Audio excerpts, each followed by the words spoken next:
त्यांचा रिप्लाय काही आला नाही.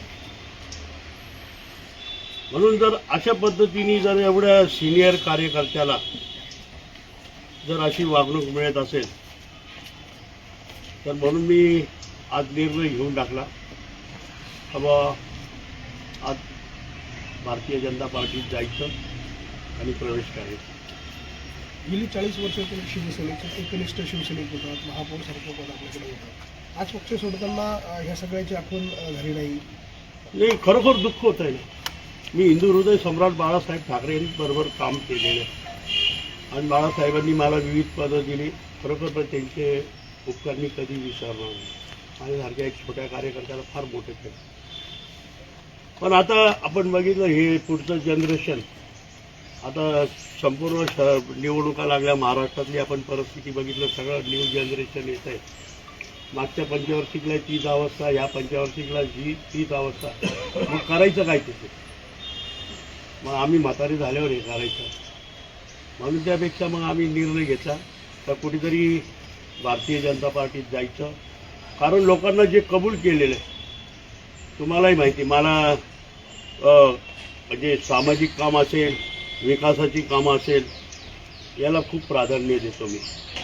आणि जर खऱ्या अर्थाने जर विकासाची कामं ह्या प्रभागात जर करायची असेल तर आपल्याला भारतीय जनता पार्टीत न्याय देऊ शकेल.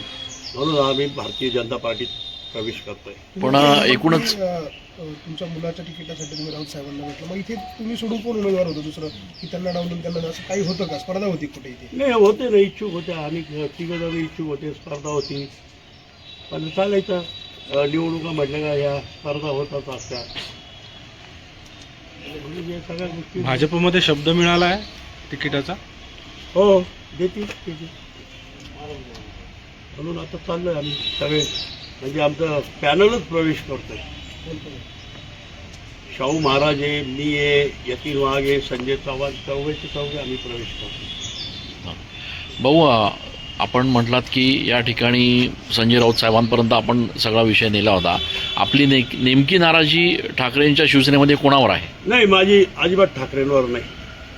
माझी ठाकरेंवर नाराजी नाही आणि मी त्यांच्यावर नाराजीसुद्धा व्यक्त करणार नाही. काय पण ज्या पद्धतीने आपण बघितलं मागच्याही निवडणुकीत जे लोकल पदाधिकारी होते त्यांनीच अन्याय केला. कशा पद्धतीने केलं, नंतर त्याचं रूपांतर कशात झालं हे तुम्ही बघितलेलं आहे. हाणामारीच झालं. आता त्या गोष्टी आपण नाही करू शकत. काय म्हणून परत जर ती पुनरावृत्ती घडत असेल तर त्यापेक्षा आपण कुठेतरी निघून गेलेलं बरं. म्हणून आपण हा निर्णय घेऊन टाकलेला आहे.